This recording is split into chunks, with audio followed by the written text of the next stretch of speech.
Everybody is looking for the perfect spot. But most people get these 5 things wrong. Rule 1.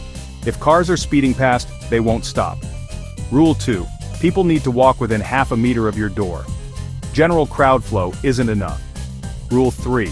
A wide open front is priceless. A narrow, deep shop is cheap for a reason. It's hard to attract customers inside. Rule 4. If many shops are failing on a street, it's a bad sign. Rule 5. New malls have cheap rent because they're empty. They can take over 6 months to get busy. Remember, a smaller shop often has lower rent and more flexibility.